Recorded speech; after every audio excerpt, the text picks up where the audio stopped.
Uh-oh, it's never good when a sled's got its hood up under the big light. As you probably know from the title, I blew up this engine. So basically what happened to this sled was I took it out on my birthday of all days and riding along, and I was going wide open throttle and I heard a loud pop and the sled just died, shut off. And now the worst thoughts were coming through my mind. I seized this thing up. So after waiting for a couple seconds, felt like a long time, I got the nerve to actually pull the rope over, and I did manage to get it to start on the second pull. And it got me home. The next morning it came out. I had spark. That was good. And then the next thing was pull the spark plugs out. The one on the left is on the PTO side. So that's not really a good sign to start with. And the next thing I did was a compression test. The mag side had 150 psi. That was really good. The PTO side, ooh, yeah, that's not too good. 35 psi on that. And it's really kind of a shame because the previous owner said that this block has been polished and what he called blueprinted. So the ports were just lined up to what was actually spec, I guess. Not much done to it, but enough upgrades that he said it got 20 miles per gallon. So rather than working on it out here at the shop in the dog when it's 5 degrees out, I don't have heat out here.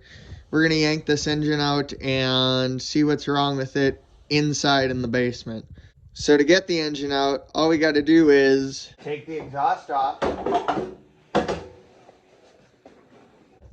drain the coolant, remove our clutch guard, remove the clutch,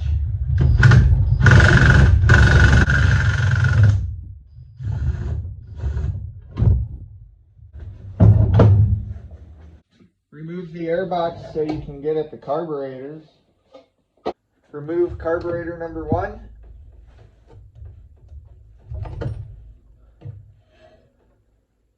remove carburetor number 2,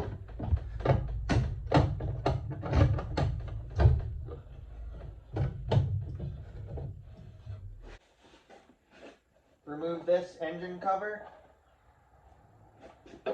take the recoil off and swing it off to the side. Otherwise you could just cut the rope.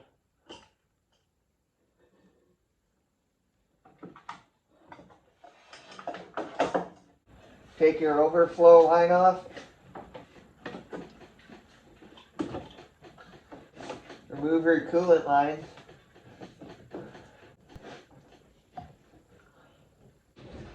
Unplug the engine wire harness and disconnect the kill switch.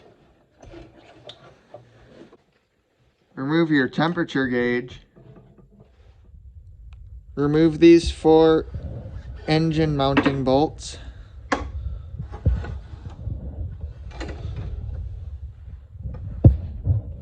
And it should just lift right up and out of there. So, as I'm getting ready to take the head off, a couple things that could have happened to it. One is that we just blew a head gasket. No harm, no foul. Replace the head gasket, and we're good. Second thing that could have happened was either the PTO side seal or the PTO side carburetor plugged up somehow and leaned out our mixture. Better case scenario is just the piston is bad. Worst case scenario is it took the block out with it, and we are searching for a new block at that point. Well, moment of truth here. Unfortunately, I did break these 2 bolts off coming out, but that shouldn't really affect the head coming off. Okay.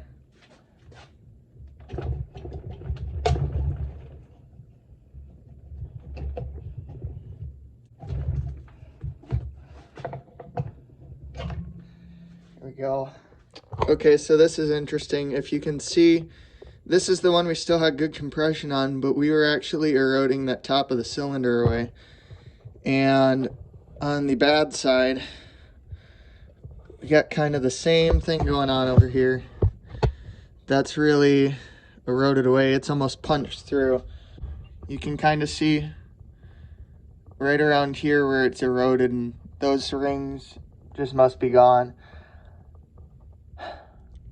This is in the exhaust port. That's a really good view of just how eroded that piston is.